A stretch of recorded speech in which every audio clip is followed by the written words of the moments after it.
औज़ुबिल्लाहि मिनश्शैतानिर्रजीम बिस्मिल्लाहिर्रहमानिर्रहीम अस्सलामु अलैकुम वरहमतुल्लाहि वबरकातुहू।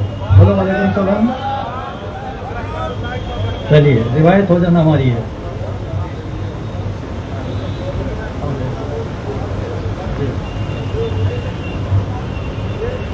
आज का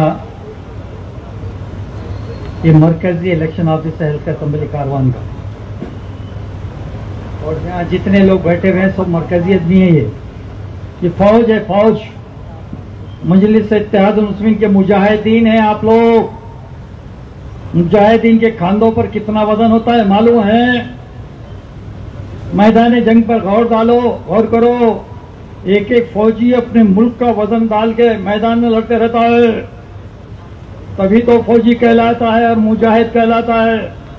और मुजाहिदीन की अलामत बनकर अगर कोई हिंदुस्तान में उभरा है तो हस्बुनल्लाह व निअमल वकील फलस्तीन वालों ने अपना मुजाहिदीन का मुजाहरा पेश किया। मैं शहनशीन पर बैठे हुए कायदीन का नाम लिए बगैर तकरीर शुरू कर दिया। आपके हमारे हरदिल अजीज निहायती कारकर्द, इनकी कारकर्दगी का पूरा रिकॉर्ड अकबरुद्दीन अवैसी साहब ने जिस वक्त गोलकुंडे में जलसा मुखातिब किया, सारी तफसील इसमें पेश कर दी गई। करोड़ों रुपए के काम अल्लाह के करम से हल्के कारवान में हमारे पास हो रहे हैं। कोई उस बारे में आपको बोलने की जरूरत है, न उस बारे में तकरीर करने की जरूरत है हमारे को। फिर भी आपकी सारी तफसीलात हमारे नसीरुद्दीन साहब है जो कारवान असेंबली हल्के के सारे डेवलपमेंट काम सुनाते हैं। वो एक मैं अम्बासिडर बोलता हूँ उनको कारवान का, उन्हें सब सुना देते। हमको जरूरत नहीं है सब सुनाने की। अब हमको सुनाना यह है कि अब जो हिंदुस्तान के जो हालात पैदा हो गए हैं, जो हिंदुस्तान फिरका परस्ती की आग में लपटे जा रहा है, भारतीय जनता पार्टी वाले आग में लपटने की कोशिश करते करते खुद आग में घिरे जा रहे हैं। आग अब उनको जलाने के लिए तैयार हो गई है, तो उस आग में हम काड़ी खींच के और कैसा लगाना है ये फार्मूले तैयार करना है आपको। ये फार्मूला सब कैसे तैयार होता? सियासी फार्मूला, सियासी फार्मूला अपने वोट की ताकत से होता है। अपने वोट की ताकत ये जलसों में, ये मीटिंगों में, ग्रुप मीटिंगों में बताने से नहीं, ये ताकत डब्बों में जाके बताना पड़ता है।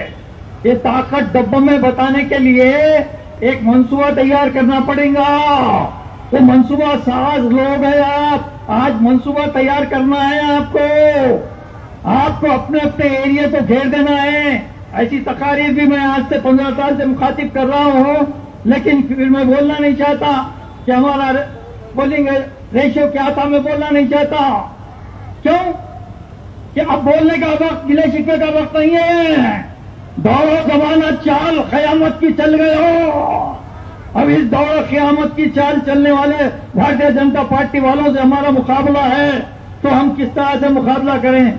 मैं एक बात छोटी सी बतलाते हुए, क्योंकि माजी को याद करके मुस्तकबिल के मंसूबों पर आने वाले हालात का मुकाबला किया जा सकता है। मैं जब माजी की कुछ बातें कहता हूं तो लोग कहते हैं कि भाई जरा वो बातें नको बोलो। नहीं, माजी बिना कोई कौम अपनी तरक्की नहीं कर सकती।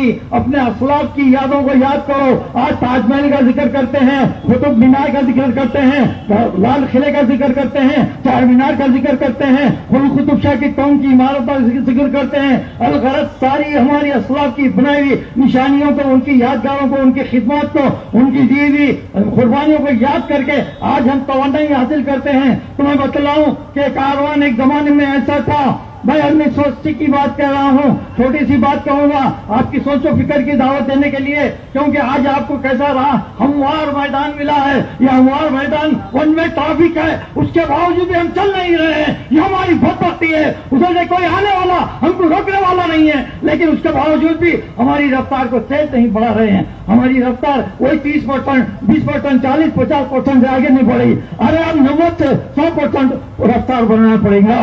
1980 में अंजया चीफ मिनिस्टर थे, आपको मालूम है। 1969 से म्यूनिसिपल इलेक्शन हैदराबाद में नहीं हुए थे। अब आने वाला वक्त है, बहुत सारे उम्मीदवारों को देखो मैं, अल्लाह उनके किस्मतों में कामयाबी लिख दे, कहीं ना कहीं उनको ओहदे दिला दे। हमको दुआ गो है, ओहदे का कोई ख्वाहिशमंद नहीं है। दुआ करते हैं हम, हमारी दुआ लो, हम दुआ करेंगे अल्लाह तुमको नेक तौफीक नहीं हिदायत दे और कौम की बेलौस भेजने का जज्बा तुम्हें दे। ये दुआ के साथ तुम्हारी कामयाबी के मुतमनी हूं मैं। तो 1980 में अंजना ने ऐलान कर दिया था असेंबली कारपोरेशन इलेक्शन का। जरा तारीख सुनिए भाई, बोलना जरूरी है। कारवान असेंबली हल्के में 5 हल्के हुआ करते थे, 4-7 नहीं।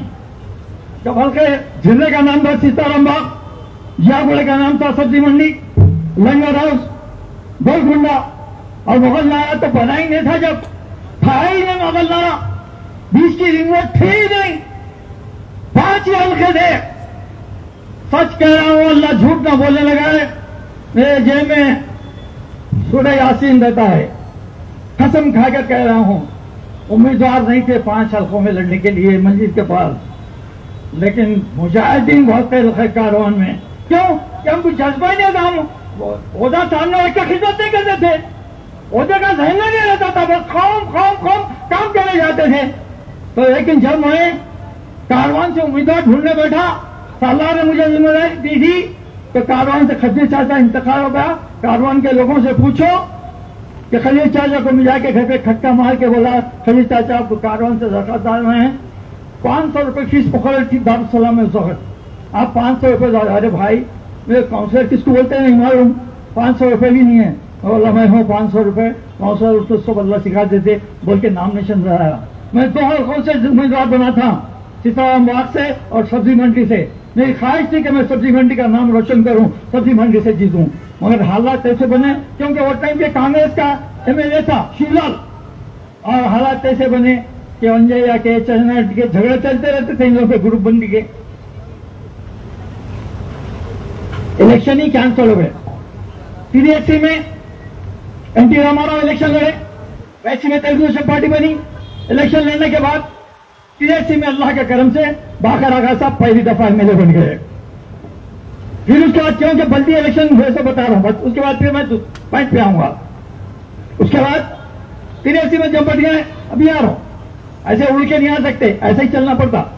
तो 86-85 में 84 नवंबर में इंदिरा गांधी का इंतकाल हो गया। पार्लियामेंट इलेक्शन हुए, सालार मिलत पहली दफा मुखातिब हुए, 1984 दिसंबर में मुंतखब हुए 3585 वोट से। आज अल्लाह का करम है 3,60,000 से जीती हुई सीटें हमारी।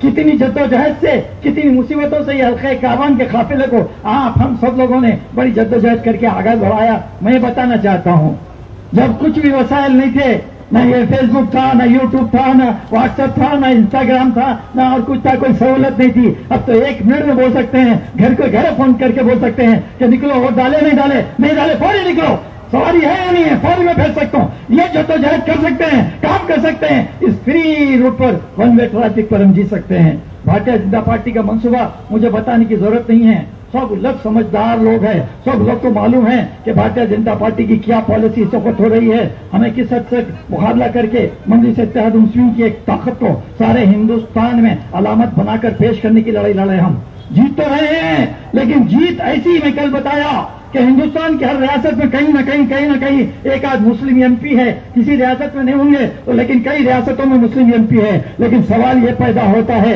कि असदुद्दीन अवैसी साहब का नाम सारे हिंदुस्तान में, सारी दुनिया में क्यों माना जा रहा है, क्यों याद किया जा रहा है, क्यों तारीफ की जा रही है? महज इसलिए कि अवामी ताकत रखने वाला अगर कोई लीडर हिंदुस्तान में है, जिसके पीछे सरों की ताकत, वोटों की ताकत के अलावा सरों की ताकत जिस लीडर के पीछे होती है, उसको लीडर माना जाता है। वो लीडर का नाम है असदुद्दीन अवैसी, अकबरुद्दीन अवैसी। क्या मैं ये गलत कर रहा हूं? असदुद्दीन अवैसी साहब आज ऐलान कर दें कि कल दिल्ली के जंतर मंतर पर जाना है तो रेलों में, बसों में जगह पहुंच जाएंगी, लाखों लोग दिल्ली में पहुंच जाएंगे। ये हुकूमतों को डर खौफ पैदा करने का नाम मजलिस इत्तेहाद मुस्लिमीन है। अपने मसाइल को हल करने के लिए अपने सरों की ताकत बताना पड़ेगा। सरों की ताकत बताने के लिए पहले अपने को सियासी तौर पर अपने वोट डालकर भागरी अक्सर से जीतना पड़ेगा। शाख से टूटकर गिर जाए, हम वो पत्ते नहीं है। 100 बार ले चुका है तू इम्तिहान, आसमां हमारा, आसमान तो हमारा कई वक्त इम्तिहान ले चुका। हर इम्तिहान में हम कामयाब रहे, हर इम्तिहान में आगे बढ़ते रहे, लेकिन इस मर्तबा ऐद करके उठो भाई। टाइम कम है, मेरे को मालूम है हमेशा की तरह चूबे दौड़ रही यहाँ पे, लेकिन टाइम है। अभी मैं समझता हूँ सदर साहब आने वाले हैं, या अकबर साहब आने वाले हैं, एमएलए साहब को तो सुनना ही सुनना है। तो मैं अपनी तकरीर खत्म करने से पहले मैं ख्वाहिश करता हूं कि अभी से अपने अपने एरिया में काम शुरू कर दो, और ये मत समझो कि फलां को जिम्मेदारी दी, मजहर साहब को जिम्मेदारी दी है। मजहर साहब का काम है भाई, सब्जी मंडी में देखा उनको दिए, मैं क्या करूं? नहीं, जितना सब्जी मंडी का कारकुन है पूरे मजहर से जुड़ जाए, और फारूक से जुड़ जाए, बड़ा बनने के लोग, गोलकुंडे के लोग, उनसे जुड़ जाए। ये अपने कौन सी कॉलोनी है आपकी? अल्लाह कॉलोनी की फिरासत भाई है, अब्दुल्ला भाई है। जो जो हमारे कारकुन है उनसे हर कारकुन, हर वोटर जुड़ जाए, लिस्ट लेकर निकल जाए, मालूम करे। अगर बेलफर से महल किसी का वोट नहीं है तो उसको पहले बताओ। बूथ करने जाने के बाद चिट्ठी ले जाके 1 घंटा खराब करके देखे तो क्या है, लिस्ट में नाम नहीं है। अब उन्हें वापिस आता दोबारा, पहले बता दो, कुछ तो भी बरकत का इंतजाम कर लेता ना यार, और कुछ तो भी कौन सा तो भी इंतजाम करता। आप पहले बताओ, लिस्टा लेके निकलो। टाइम है अभी 13 तारीख, अभी 15 दिन बाकी है। 15 दिन में तो बड़ी से बड़ी जंग जीत सकते हैं। ये पार्लियामेंट का इलेक्शन क्या बड़ी बात है? पोलिंग का वोट रेशियो 90% करना होगा। यह हद करके उठाओ। ये आप हम सब खानदान वाले हैं, खानदान में भी अखारब बद्दार बोलते हैं, अखारब बद्दार।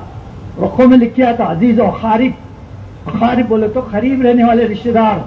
आप लोग खानदान तो है, लेकिन खानदान में भी और करीब रहने वाले रिश्तेदार है आप लोग। आपके ऊपर पूरे खानदान की जिम्मेदारी है। ये जितने छोटे छोटे खानदान है ना, ये पूरे 300 से 350 जितने हमारे भूत है ना, वो भूतों को संभालने वाली मर्द और खवातीन बहनें भी हैं, मेरी बेटियां भी है मेरी। बहुत मैं इनको सलाम करता हूं, आपकी बड़ी खिदमत है। आपकी खिदमत इलेक्शन के दिन पे जारी और सारी रखें।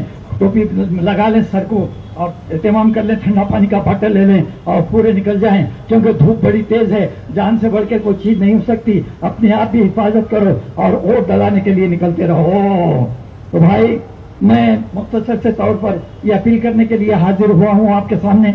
इंशाल्लाह मरकजी और इंतखाबी जलसे होते रहेंगे और भी बातें आपके सामने आते रहेंगी। बस यही आखिरी गुजारिश करता हूँ सदरुद्दीन अवैसी साहब को भारी अक्सर से कामयाब करके मंजिल इत्तेहाद मुस्लिम का एक रिकॉर्ड तोड़ कामयाबी हिंदुस्तान में दर्ज कराना है। सदरुद्दीन अवैसी 5 लाख से ज्यादा वोट से जिताएंगे ना?